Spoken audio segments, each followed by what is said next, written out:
नमस्कार दोस्तों, मेरे चैनल में आपका स्वागत है।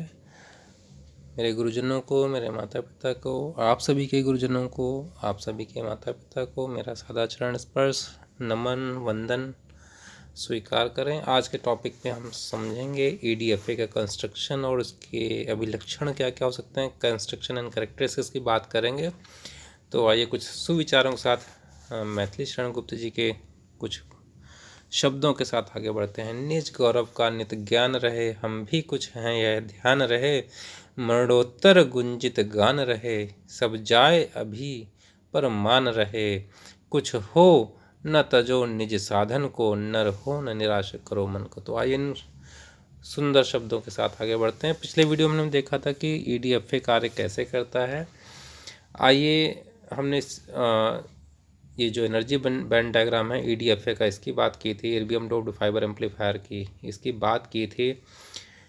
जिन्होंने नहीं देखा वो पिछले वीडियो लेक्चर्स को देख लें। यहाँ पर हम बात करेंगे पंपिंग जो है 980 नैनोमीटर पर क्यों किया जाता है। तो देखिए क्या लिखा हुआ है। However due to the wide range of metastable band 480 nanometer to 560 nanometer, two different types of pumping wavelengths may be possible. Visualize 980 nanometer pump and 400 nanometer pump as shown in the figure. But the use of a 400 nanometer pump poses difficulties such as higher noise and lesser separation between pump and signal wavelengths, thereby creating the possibility of interference. अब problem क्या हुई थी, 400 nanometre, भाई दो options हैं। देखिए metastable band में हमारे पास 480 नैनोमीटर से 560 नैनोमीटर तक के हमारे पास मेटास्टेबल बैंड है। तो यहाँ पर पंपिंग के ऑप्शंस हमारे पास 980 नैनोमीटर 1400 नैनोमीटर दोनों ही संभव हैं। लेकिन 1400 नैनोमीटर की प्रॉब्लम ये थी कि हायर नॉइज़ देता है और लेसर सेपरेशन मिलता है इसमें सिग्नल के वेवलेंथ में और पंप की वेवलेंथ के बीच का जो डिफरेंस है वो फिर कम हो जाता है 400 अगर 1400 नैनोमीटर का पंप आप यूज़ कर रहे हैं। और इससे क्या होता है, पॉसिबिलिटी ऑफ इंटरफेरेंस बढ़ जाती है। तो इसलिए क्या किया गया, hence a 980 nanometre pump which has lower noise is generally preferred. तो इसीलिए 900 नैनोमीटर पंप का यूज़ किया जाता है। They pumped electrons to the pump band and then undergo a rapid non-radiative decay to the metastable band. The time constant of this decay is of the order of microseconds. तो ये क्या करते हैं, pumping की प्रक्रिया से क्या होता है, इलेक्ट्रॉन्स जो है पंप बैंड में जाते हैं। तो यहाँ पीछे हम देख सकते हैं, यहाँ पर ये आपने पंपिंग करी तो यहाँ पर पंप बैंड में चले गए। पंप बैंड से पहले स्पॉन्टेनियस डिके हुआ तो मेटास्टेबल की अपर लेवल में आ गए और फिर ये अपर लेवल वाले थोड़ा सा और एनर्जी लूज करके इलेक्ट्रॉन्स लोअर लेवल में मेटास्टेबल के लोअर बैंड में आ जाते हैं। तो इस चीज़ का यहाँ पर डिस्कशन किया गया। उसके बाद once in the metastable band, the electrons in the higher metastable levels further decay down to the lower metastable level. अब lower metastable state में क्या होता है, where there are more number of energy levels available and hence they wait to enroll in the process of stimulated emission. तो यहीं पर एक यही वो स्टेट है, जैसे ही यहाँ पर लोअर एनर्जी स्टेट में आते हैं तो यहाँ क्या होता है, यहाँ पर जो हमारे इनकमिंग फोटोन आ रहे होते हैं वो यहाँ पर स्टिमुलेशन करते हैं और यहाँ से फिर डिके लोअर ग्राउंड स्टेट की तरफ इलेक्ट्रॉन करते हैं और फोटोन जो है ये 550 नैनोमीटर का जो आप देख रहे हैं यहाँ से फोटोन्स रिलीज़ हो जाते हैं एनर्जी गेन करके।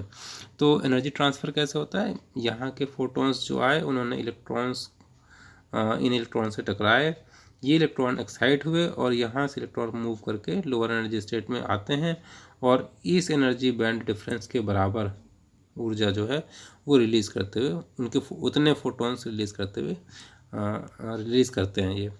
तो ये हमारे हायर एनर्जी लेवल में ऊर्जा ट्रांसफ़र हो जाती है इस प्रकार से। आइए आगे देखते हैं, ये है ऑप्टिकल फाइबर कम्युनिकेशन की। अगर आपने पिछले वीडियो नहीं देखे हैं तो प्लेलिस्ट लिंक यहाँ पर दे रखा है, नीचे डिस्क्रिप्शन बॉक्स में मिल जाएगा इस वीडियो को, वहाँ से आप देख सकते हैं।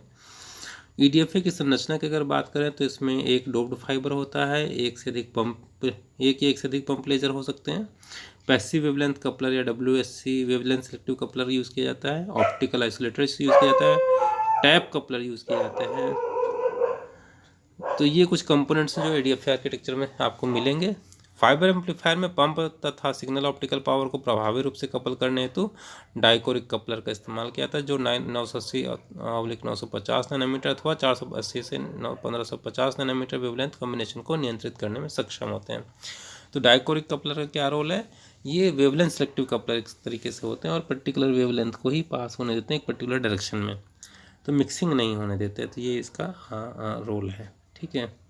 नेक्स्ट है टॉप कपलर। टॉप कपलर नहीं, ये टैप कपलर है। वेवलेंथ के प्रति संवेदनशील नहीं होते तथा इनका स्प्लिटिंग रेशियो 99:1 से 95:5 तक होता है। बेसिकली टैप कपलर का यूज़ करते हैं हम मेजरमेंट के लिए, इनपुट सिग्नल की पावर मेज़र कर लेते हैं, इसी प्रकार से आउटपुट सिग्नल की पावर मेज़र कर लेते हैं और दोनों का कंपैरिजन कर लेते हैं। तो ये भी टैप कपलर, ये टैप कपलर है। एम्पलीफायर दोनों तरफ लगाए जाते हैं। ये दोनों क्या है आपके, ये टैप कपलर है। तो टैप कपलर एम्पलीफायर दोनों तरफ लगाए जाते हैं ताकि इनकमिंग सिग्नल की तुलना एम्पलीफायर आउटपुट से की जा सके। तो बेसिकली इनका पर्पज़ क्या है, मेजरमेंट के लिए हम इसको यूज़ करते हैं। ये पर्टिकुलर डायरेक्शन में भी स्प्लिट करते हैं वेवलेंथ को, तो इसमें भी बेनिफिट होता है, उसका भी यूज़ करते हैं। नेक्स्ट है ऑप्टिकल आइसोलेटर। तो ऑप्टिकल आइसोलेटर का रोल क्या है? अगर आपको याद हो कि आपने ट्रांजिस्टर देखा था और ट्रांजिस्टर में जो है एक कपलिंग कैपेसिटर यहाँ लगा था, एक आउटपुट की साइड में लगा था, और यहाँ ये आप एक VCC यहाँ लगा था। तो इस कपलिंग कैपेसिटर क्या रोल था कि ये जो DC सर्किट या में ये DC करंट इस सिस्टम में बह रही है, वो आपकी बाहर इधर या बाहर इधर ना जा सके, ये तो पर्पज़ था इसका। तो ऐसे ही रोल ये प्ले करता है ऑप्टिकल आइसोलेटर। तो ऑप्टिकल आइसोलेटर का प्रयोग करने से डिवाइस में एम्पलीफाइड सिग्नल रिफ्लेक्ट बैक नहीं कर पाता। ये क्या करता है, जो पंप लेज़र से जो आप वेवलेंथ ट्रांसमिट कर रहे हो, उस वेवलेंथ को बाहर नहीं निकलने देता एम्पलीफायर के सेक्शन से। तो इससे क्या है, सिग्नल रिफ्लेक्ट बैक नहीं कर पाता और इस प्रकार नॉइज़ उत्पन्न नहीं होती है। नॉइज़ उत्पन्न नहीं होने से एम्पलीफायर की एफिशिएंसी बढ़ जाती है। तो आइए ऑप्टिकल आइसोलेटर यहाँ पर चित्र में देखेंगे अभी हम आगे। टैप कपलर का आप रोल जान चुके हैं। Tap coupler filters is use to reflect a specific percentage of incident light over the broad wavelength range for a specified angle of incidence. एक ये भी रोल है और दूसरा रोल है मेजरमेंट के। Tap coupler can be set to work for both polarised और non polarised के लिए भी यूज़ कर सकते हैं। और reflected and transmitted beams either can be polarised और नॉन पोलराइज्ड एज डिजायर्ड। तो पोलराइजेशन का इफेक्ट इसमें नहीं होता है बेसिकली टैप कपलर में। WDM कपलर का यूज़ क्या है, ये इसका भी एक पर्पज़ है कि पर्टिकुलर वेवलेंथ को are use to separate wavelengths transmitted for different purposes through the same fibre. तो सेम एक ही फाइबर में अगर दो अलग अलग वेवलेंथ हम ट्रांसमिट कर रहे हैं तो उनको सेपरेट करने के लिए WDM कपलर यूज़ किया जाता है, such as separating the light pump end of an optical amplifier from the amplified signal. तो एम्पलीफाइड सिग्नल से ऑप्टिकल पंपिंग का जो लाइट आ रही है उसको अलग करने में काम आता है। They should block wavelength from entering the wrong output port. और दूसरा क्या रोल होता है कि गलत रास्ते पर एक पर्टिकुलर वेवलेंथ को ये रोक सकता है, नहीं जाना देना चाहता। मतलब मान लीजिए आप चाहते हैं कि पंप का जो वेवलेंथ है वो आगे ना बढ़े, तो WDM कपलर इस तरीके से ऑर्गेनाइज हम कर सकते हैं कि वो इसको रोक सके, वो इसमें सक्षम होता है। अब बात करते हैं ADFA संरचना की। 3 पॉसिबल कन्फिगरेशंस पॉसिबल हैं: को directional pumping, counter directional pumping और डुअल पंपिंग। 3 प्रकार से EDFA की संरचना पॉसिबल है। तो यहाँ आप देख सकते हैं को डायरेक्शनल पंपिंग संरचना दिखाई गई। यहाँ आप देख रहे हैं कि पहले सिग्नल इन हो रहा है, फिर टैप कपलर लगा हुआ है। टैप कपलर एक शुरुआत में भी लगा है, दूसरा टैप कपलर यहाँ लगा हुआ है। तो ये दोनों का रोल मैंने आपको बताया था, मेजरमेंट करते हैं ये, ठीक है। यहाँ इनकमिंग सिग्नल मेजर करेगा, यहाँ आउटगोइंग सिग्नल मेजर का, दोनों कंपैरिजन कर सकते हैं कितनी पावर ट्रांसमिट हो रही है। ऑप्टिकल आइसोलेटर लगा हुआ है देखिए यहाँ पर, और इधर ये यहाँ से यहाँ तक आपको एम्पलीफिकेशन का पार्ट, एम्पलीफायर का पार्ट दिख रहा है। तो पंप लेजर से आपने इसको को डायरेक्शनल पंपिंग क्यों कहा गया, पहले ये जान लेते हैं। यहाँ पर पंप लेजर है, पंप लेजर में पंपिंग की जो दिशा है वो वही दिशा है जो सिग्नल फ्लो की दिशा है। सिग्नल फ्लो की दिशा भी इस डायरेक्शन में ही है। तो पंप लाइट को सिग्नल फ्लो की दिशा में ही इंजेक्ट किया जाता है, तो इसको बोलते हैं को डायरेक्शनल कपलिंग। और इसमें +17 dB तक का गेन मिलता है, बेहतर नॉइज परफॉर्मेंस प्राप्त होता है। WSC का मतलब आप समझ चुके हैं, वेवलेंथ सेलेक्टिव कपलर होता है, ठीक है। तो यहाँ ये क्या है, पंप लेजर, यहाँ पर यह आपने संरचना देखी। इस तरीके से अगर इसमें कपलिंग करते हैं कि पंपिंग उसी डायरेक्शन में हो जिस डायरेक्शन में सिग्नल का फ्लो है, तो इसको बोलते हैं को डायरेक्शनल पंपिंग। नेक्स्ट बात करते हैं काउंटर डायरेक्शनल पंपिंग की। यहाँ पर पंप लाइट को सिग्नल फ्लो की विपरीत दिशा में इंजेक्ट किया जाता है, इसमें उच्च गेन प्राप्त हो जाता है। तो यहाँ पर देखिए सिग्नल फ्लो की डायरेक्शन इधर को है, लेकिन पंपिंग की डायरेक्शन की अगर बात करें तो वो इधर को है, दोनों विपरीत दिशा में हो रखे हैं। बाकी संरचना में आप टैपिंग सेम है। और ऑप्टिकल आइसोलेटर ये देखिए दोनों तरफ लगा रखे हैं। क्या रोल है ऑप्टिकल आइसोलेटर का, जो पंप लेजर की वेवलेंथ आ रही है उस वेवलेंथ को इधर नहीं जाने देना है, इसी प्रकार से इधर नहीं जाने देना है, केवल सिग्नल की वेवलेंथ को यहाँ से आने देना है और इधर से बाहर निकल जाने देना है। तो ये इसका रोल हो गया है, ठीक है। नेक्स्ट है डुअल पंपिंग। डुअल पंपिंग में हम क्या देख रहे हैं कि कम्बिनेशन ऑफ को डायरेक्शनल और काउंटर डायरेक्शनल पंपिंग का यूज़ किया गया है, दोनों का कम्बिनेशन यूज़ किया गया है। बाकी देखिए टैप और optical isolator as it is लगे हुए हैं, और बीच वाले पार्ट में हमने दोनों को ही को डायरेक्शनल पंपिंग और काउंटर डायरेक्शनल पंपिंग दोनों को यूज़ किया गया। इससे हमें क्या बेनिफिट मिला, 35 dB तक का गेन हमें प्राप्त हो जाता है, ठीक है। तो इस संरचना आप उम्मीद है समझ गए होंगे। आइए अब बात करते हैं विलक्षण की। पहला विलक्षण है amplifier length versus gain characteristics. Length versus gain characteristics की अगर बात करें तो हम ये जानते हैं कि लंबाई बढ़ाने पर गेन बढ़ता है। देखिए यहाँ पर एम्पलीफायर लेंथ दिखा रखी है, इधर गेन दिखा रखा है, इधर की बात है गेन की, इधर लेंथ की बात की गई है। तो एक पर्टिकुलर लेंथ के बाद आपका गेन अब बढ़ना बंद हो गया। यहाँ पर अगर आप बात करें इधर से इधर यहाँ तक, तो देखिए यहाँ से गेन बढ़ रहा है, लेकिन यहाँ फिर गेन डिक्रीज़ होना शुरू हो गया है। इसी प्रकार से यहाँ पर अगर बात करें तो इस पर्टिकुलर पॉइंट से यहाँ तक गेन तो बढ़ रहा है, लेकिन इधर से गेन डिक्रीज़ हो गया है, ठीक है। यदि पंप पावर कम है तो कुछ लंबाई तक गेन बढ़ने से के उपरांत घटने लग जाता है। ऐसा इसलिए होता है क्योंकि पंप के पास पर्याप्त ऊर्जा नहीं होती कि वह पूर्ण रूप से पॉपुलेशन नियोजन करा सके। तो बेसिकली कि जब पंप के पास पर्टिकुलर एक निश्चित मात्रा से ऊर्जा नहीं होगी, तो एक कुछ दूरी चलने के बाद फिर क्या होगा, यहाँ के बाद फिर पंप मतलब फाइबर के अंदर ज़्यादा दूरी, इस दूरी के बाद अगर बढ़ेंगे तो फिर फाइबर पॉपुलेशन नियोजन की प्रक्रिया नहीं हो पाएगी, तो एम्प्लीफिकेशन का कार्य नहीं हो पाएगा। तो इसलिए एक पर्टिकुलर लेंथ तक ही कार्य करता है, मतलब गेन बढ़ेगा, बाकी उसके बाद फिर गेन नहीं बढ़ेगा। नेक्स्ट बात करते हैं output signal power versus gain characteristics की। तो यहाँ पर यदि पंप लेवल फिक्स है तब इनपुट पावर के बढ़ने पर भी एम्पलीफायर गेन स्थिर रहता है जब तक कि सैचुरेशन नहीं आ जाता है।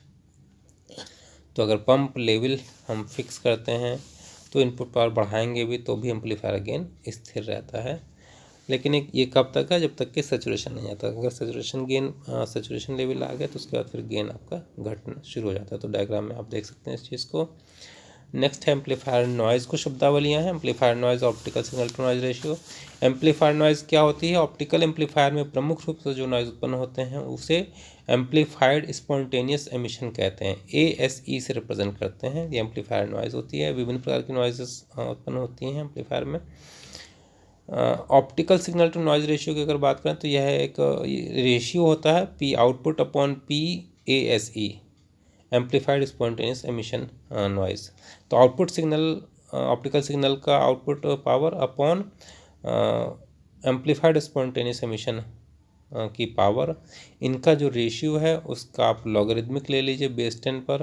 तो 10 log of base 10 P out upon P ASE को हम बोलते हैं optical signal to noise ratio.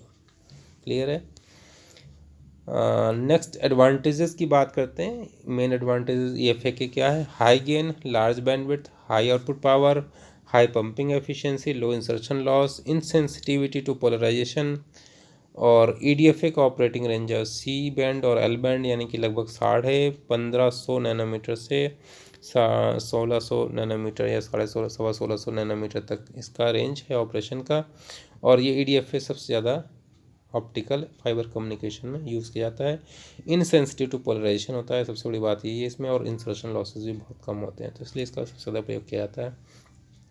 Board में कुछ प्रश्न पूछे जा सकते हैं, आपसे टर्मिनोलॉजी पूछी जा सकती है कि ऑप्टिकल आइसोलेटर क्या होता है, डाइकोरिक कपलर्स क्या होते हैं, WSC क्या होता है, wavelength selective couplers, ASE amplified spontaneous emission अभी आपने देखा था, अब एम्पलीफायर नॉइज़ की बात की थी तो ASE आपने पढ़ा था। Optical signal to noise ratio भी डेफिनेशन आपने देखी। EDFA करेक्टरिस्टिक्स की बात की हमने पीछे, उसमें EDFA वर्किंग की भी बात की, डुअल पंपिंग की भी बात की, डुअल पंपिंग के साथ को पंपिंग और काउंटर पंपिंग भी आप इसको जान लें, और एडवांटेजेस ऑफ EDFA के क्या क्या लाभ हैं, और टैप कपलर। तो ये कुछ टर्मिनोलॉजी जो आपसे पूछे जा सकते हैं। इनमें सबसे ज़्यादा महत्वपूर्ण जो प्रश्न हैं वो हैं EDFA की करेक्टरिस्टिक्स और EDFA की working and advantages of EDFA, और एक संरचना का क्वेश्चन पूछा सकता है। तो ये बेसिकली इन तीनों पर आप फोकस कर सकते हैं। बाकी टर्मिनोलॉजी आपको मालूम होनी चाहिए। OSNR आपसे पूछा सकता है क्योंकि ये काफ़ी फेमस टर्मिनोलॉजी है OSNR। तो इन्हीं शब्दों के साथ आप मेरे साथ बने रहे, इसके लिए आपका बहुत बहुत धन्यवाद। कुछ काम करो जग में रहकर कुछ नाम करो। उम्मीद है कि आप सभी भी अपना नाम करेंगे। बहुत बहुत धन्यवाद, थैंक यू सो मच। आपको कोई भी ज़रूर समस्या आई हो तो इस वीडियो के लिए आप हमें बताएं कमेंट करके कि क्या आपकी समस्या, हम ज़रूर से ज़रूर उसका निदान करेंगे। Thank you.